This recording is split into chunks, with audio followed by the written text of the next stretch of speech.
Hello friends, Kalyan Singh super speciality cancer institute में बहुत सी vacancy आई हैं। इनमें अप्लाई करने के लिए आप सबसे पहले इस पेज पर आ जाएंगे। इसका लिंक डिस्क्रिप्शन बॉक्स में दिया गया है।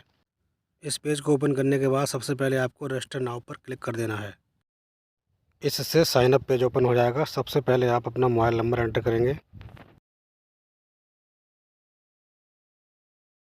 मोबाइल नंबर एंटर कर देने के बाद आप अपना ईमेल एड्रेस भी एंटर कर देंगे।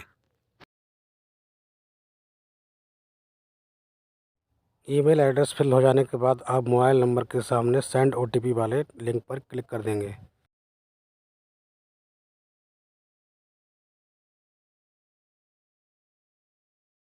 सेंड ओटीपी पर क्लिक होने के बाद आपके मोबाइल नंबर पर एक ओटीपी प्राप्त होगा। उसको आपको ओटीपी वाले बॉक्स में फिल करके वेरीफाई पर क्लिक कर देना है।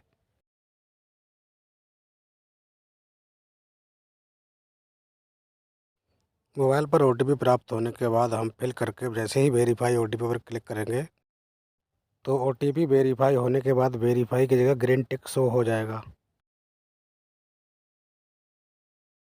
इसी प्रकार हमें ईमेल आईडी के सामने सेंड ओटीपी पर क्लिक कर देना है। क्लिक करने के बाद ईमेल आईडी पर हमारे एक ओटीपी पहुंच जाएगा। यदि ये इनबॉक्स में ना मिले तो आप जंक या स्पैम में भी चेक कर सकते हैं। मेल आईडी पर प्राप्त ओटीपी को फिल करके हमें वेरीफाई पर क्लिक कर देना है। ग्रीन टिक आने के बाद हम नीचे प्रोसीड पर क्लिक कर देंगे। यहाँ सबसे पहले हमें पोस्ट अप्लाइड फॉर्म में वह पोस्ट सिलेक्ट कर लेनी है जिसमें हम अप्लाई करना चाहते हैं। उसके बाद एप्लीकेंट फर्स्ट नेम में एप्लीकेंट का फर्स्ट नेम एंटर कर देना है। इसके बाद कैंडिडेट का मिडिल नेम और लास्ट नेम फिल करना है। अल्टरनेट मोबाइल नंबर वाले बॉक्स में कैंडिडेट को अपना एक दूसरा मोबाइल नंबर भी फिल कर देना है। उसके बाद अपना 12 डिजिट का आधार नंबर आधार कार्ड नंबर वाले बॉक्स में फिल कर देना है। आधार नंबर फिल हो जाने के बाद कैंडिडेट को अपना जेंडर सेलेक्ट कर लेना है और उसके बाद नेशनैलिटी में इंडियन सेलेक्ट कर लेना है। इतनी डिटेल के बाद अपना पेज नीचे स्क्रॉल कर लें और अपनी कैटेगरी सिलेक्ट कर लेनी है। इसके बाद कैंडिडेट को अपनी अप्लाई कैटेगरी सिलेक्ट कर लेनी है। कैटेगरी सर्टिफिकेट इश्यूइंग अथॉरिटी में आपके जाति प्रमाण पत्र जारी करने वाली अथॉरिटी को टाइप कर देना है।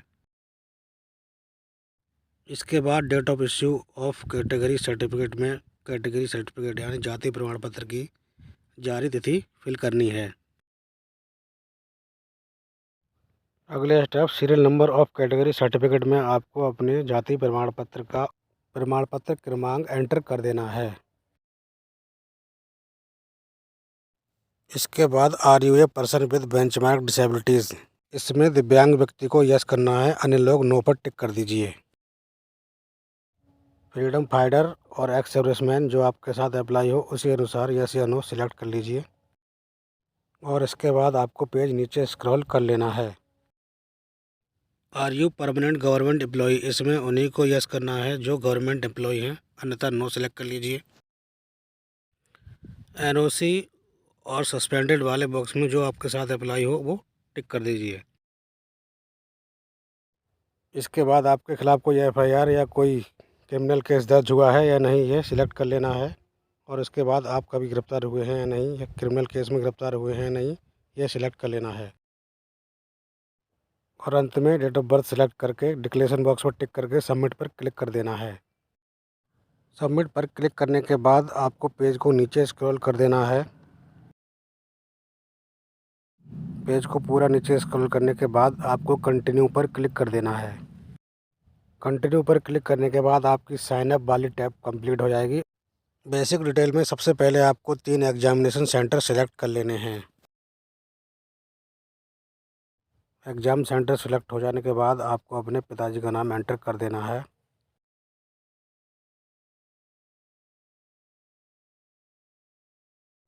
पिताजी का नाम टाइप हो जाने के बाद मदर्स नेम वाले बॉक्स में अपनी माता का नाम भी टाइप कर देना है।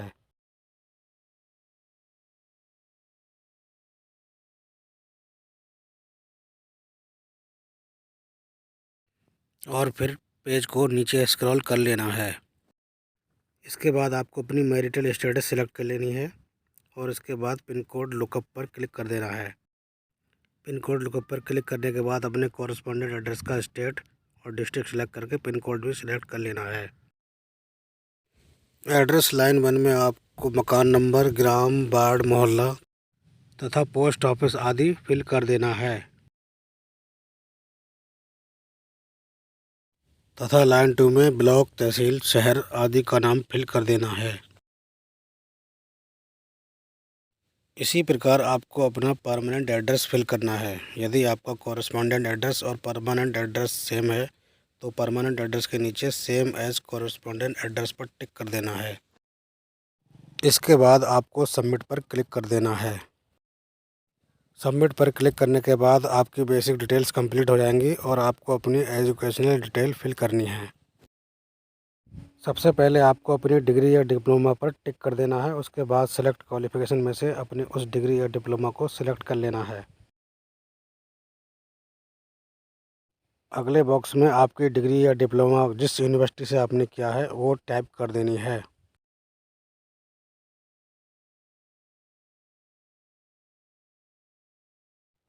बोर्ड या यूनिवर्सिटी टाइप हो जाने के बाद आपकी डिग्री या डिप्लोमा का पासिंग ईयर फिल करना है।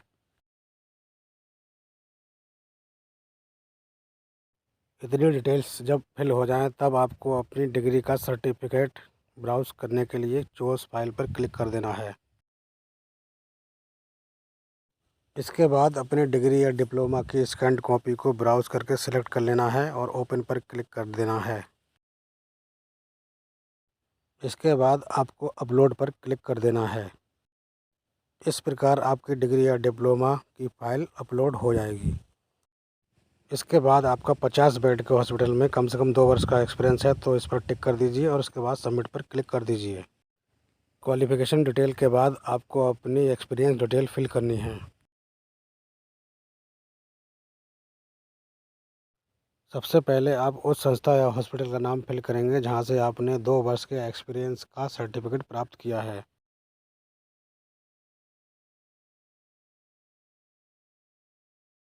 संस्था का नाम फिल हो जाने के बाद संस्था में जो कार्य हमने किया है उसकी डिटेल भरनी है और किस पद पर किया है इसकी डिटेल भरनी है।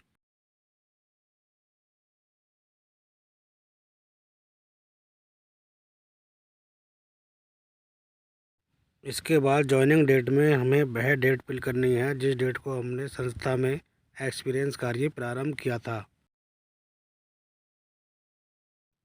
ये डेट हमारे एक्सपीरियंस सर्टिफिकेट में भी मेंशन्ड होनी चाहिए।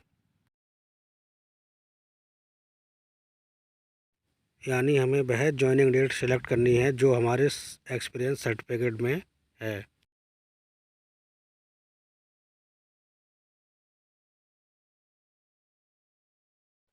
इसी प्रकार लीविंग डेट में हमें वह लीविंग डेट सेलेक्ट कर लेनी है जो हमारे एक्सपीरियंस सर्टिफिकेट में मेंशन्ड है। एक्सपीरियंस सर्टिफिकेट को अपलोड करने के लिए चॉइस फाइल पर सिलेक्ट कर लें।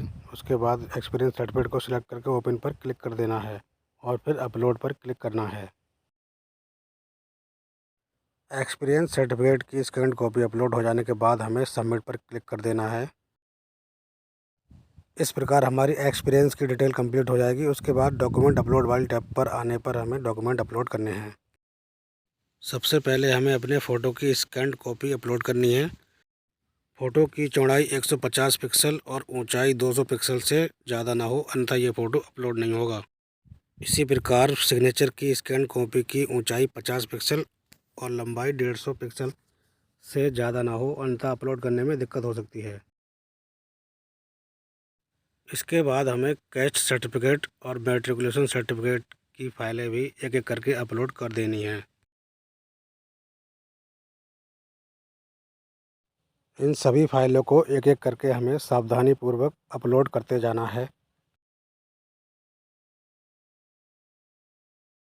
फ़ोटो, सिग्नेचर, कास्ट सर्टिफिकेट और 10th सर्टिफिकेट ये अपलोड हो जाने के बाद पेज को नीचे स्क्रॉल कर लेना है। दिए गए दोनों कंसेंट बॉक्स पर टिक कर लेना है और सबमिट पर क्लिक कर देना है।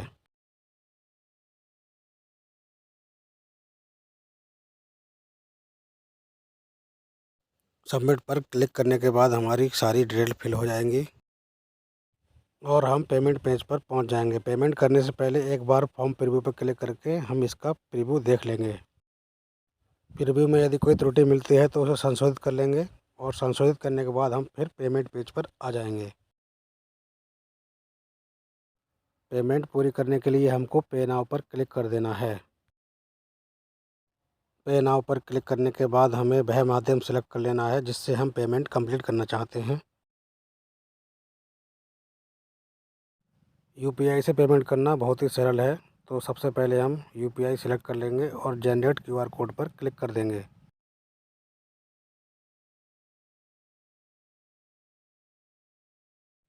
जनरेट क्यूआर कोड पर क्लिक करने के बाद एक क्यूआर कोड जनरेट हो जाएगा।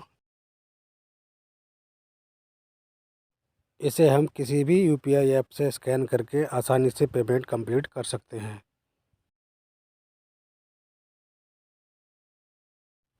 पेमेंट कंप्लीट हो जाने के बाद यू हैव सक्सेसफुली रजिस्टर्ड का मैसेज आएगा और आपका फॉर्म कंप्लीट हो जाएगा। इसका प्रिंट लेने के लिए आप फॉर्म प्रीव्यू पर क्लिक कर दीजिए। जैसे ही आप फॉर्म प्रीव्यू पर क्लिक करते हैं आपके फॉर्म का फाइनल प्रिंट शो होगा।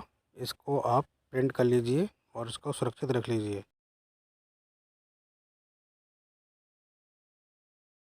फ्रेंड, इसी के साथ इस फॉर्म में अप्लाई करने की प्रक्रिया पूर्ण हो जाती है। अगली वीडियो में मिलेंगे, तब तक के लिए जय हिंद, जय भारत।